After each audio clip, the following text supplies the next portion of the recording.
I just want to say thank you guys so much for the support on my slime video. Holy crap, I love talking to you guys about anime, and I wish there was more animes that I can get that all of us can, really just talk about and converse. But sooner or later, we will have one, or maybe you guys will enjoy my videos so much that you'll just watch anything I put out. But with all that being said, Golden Kamui this week had me on the edge of my seat. I wasn't expecting them to really start dialing in on just massive paranoia. Paranoia is such a good thing to have when you're in a situation where proof is very hard to come by. Like, proof itself more or less is impossible in this time and age.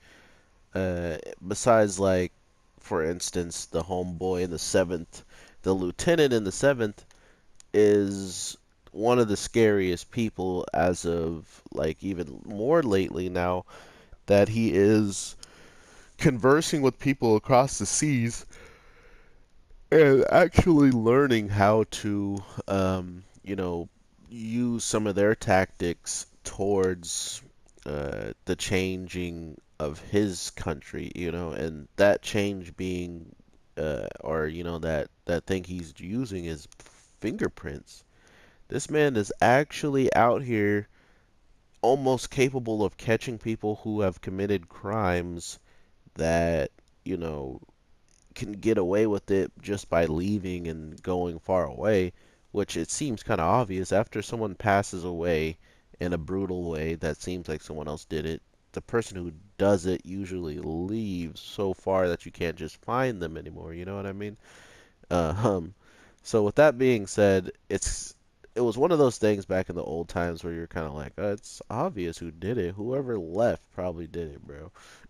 um, but it's that's not obvious to them and whatever. So, but having fingerprints as a thing in this is actually kind of scary in the sense of if it does come down to them learning that way, a lot of people on our team already have been accused of like, being against us already. So to then add to their resume of, uh, killing or murder, not only just murder, he murdered the people who actually was dealing with the gold and stuff like that. So the real person out of all of this who should know where the gold is the man who, took out every single body. And I love that the way that they retell, or not retell, but the way that they go back to the situation of everybody being taken out, kind of like right here with Gas Tacone. Uh, it's this weird formula where they use, like, seemingly we've seen the images, of the person who's standing over the body and he's the one who got the gold and got away with it all. But then when they show it this week, it's like it's so clear and in depth, and then all of a sudden, like, lightning goes off that gives even more light to the guy, and it looks exactly like the man that this girl who's been working, who at least worked with the lieutenant to learn about these fingerprints. She learned that it was him, or that's what he told her. Um, but you got to make, like, there's something about, like, fingerprints and stuff that really kind of puts more perspective on that, on, like, her, what she's saying is true, because if you really look at it, um, the guy is straight up, caught red-handed, and I understand, like, his defense and stuff. Like, you're gonna believe a guy who's pretty much out to kill us. You're gonna take his actual information as law. But like she's like, the fingerprint thing is dead on. You know what I mean? Like, there's not a lot of ways that you can fake fingerprints of somebody who is indeed still having those fingerprints, unless he's gone through extensive care to change his fingerprints, which wouldn't make sense to change your fingerprints into the person who supposedly killed all of these people. But at the same time, fingerprinting still being quite fresh, for the lieutenant and probably even, well, not for the people who created it. They've been using it supposedly for a little bit. So to know that they might have mastered it almost to the degree that we have, and these guys are just now picking it up, it goes to show you that there could be some flaws in it. You could have just found like the first couple of fingerprints wherever, and then there's not it's not like they have a database of every single fingerprints and how they all look.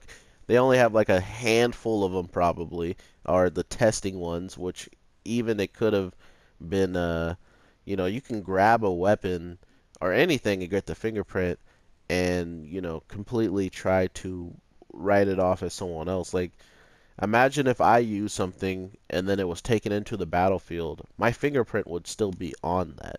So that's also something, just like the guy who ate some sea otter, and man, this was the weirdest episode with them all getting all freaky deaky on each other, and that's as far as I'm gonna go on that. The sumo, we'll just call it sumo. They went sumo on each other, um, and to think that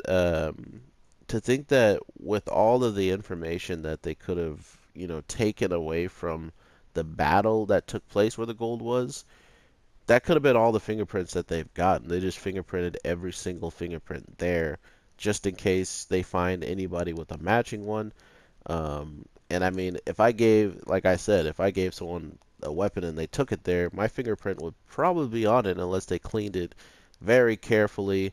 You know what I mean? But this was like villagers and stuff like that, so they could have taken anything from their families and took it out to the battlefield and stuff like that, and that could have been a way he found it. I'm just being the devil's advocate because he's already in a lot of trouble when it comes down to the group. The Immortal is acting like he's joking when he said, if one of you two end up dead, I'll automatically kill the other one. I feel like he wasn't joking. I feel like that wasn't a joke. And for good reason, it shouldn't be a joke because that's going to hurt their chances of having that much more reinforcements and that much more attack power if all of a sudden one of these guys want to just take out their grudge that they both seemingly have no definitive proof on each other. I think the mortal will go in.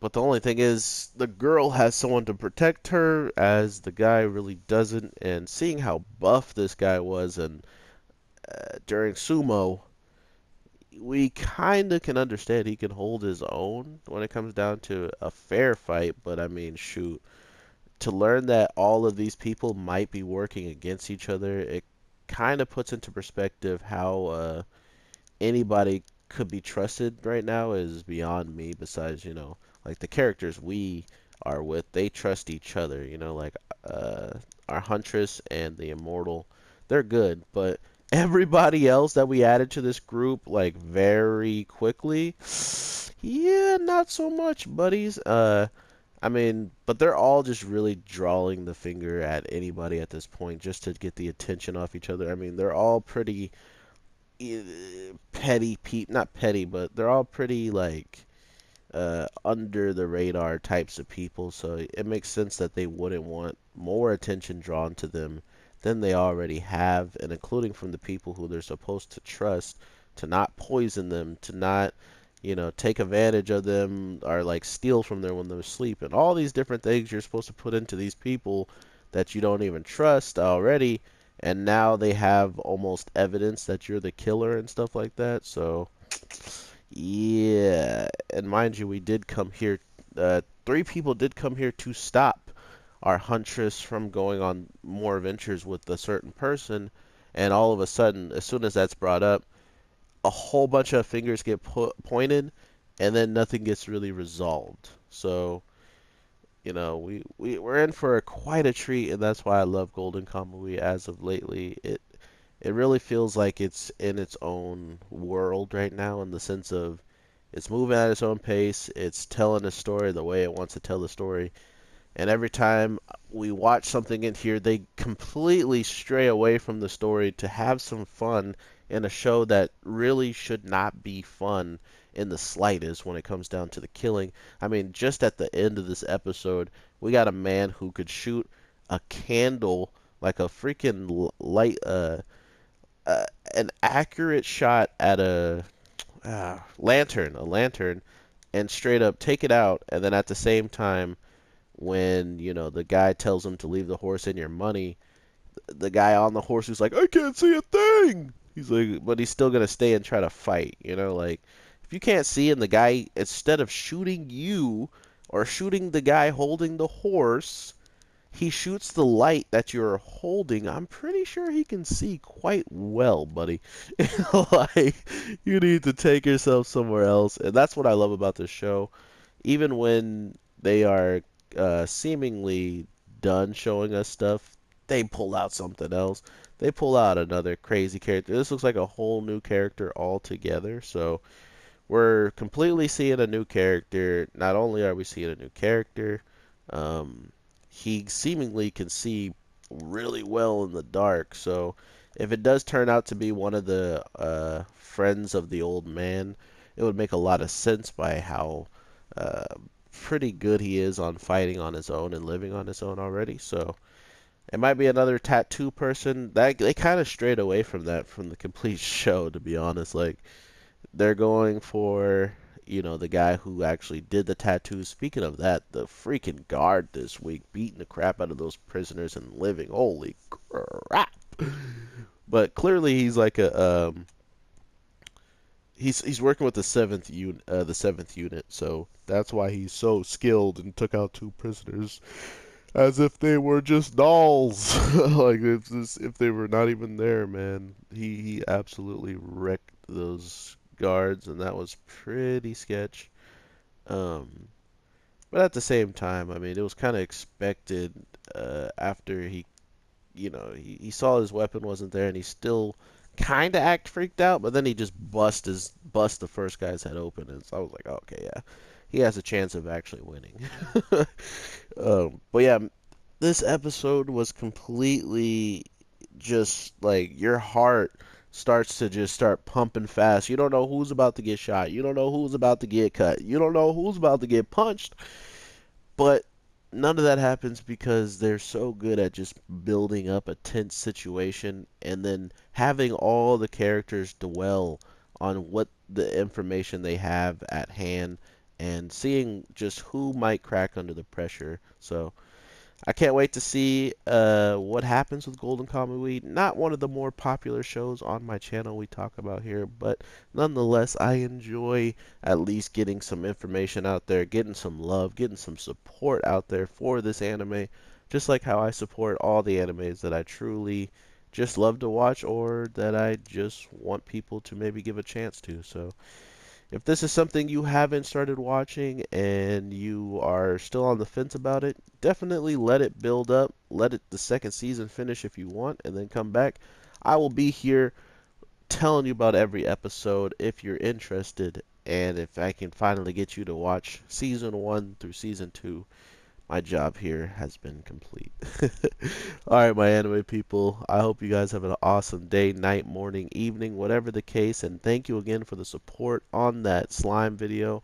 I'm about to go even comment on more of your guys' comments because I read all of them and I enjoy doing that. So, with that, everybody, I'll talk to you soon. Alright, peace.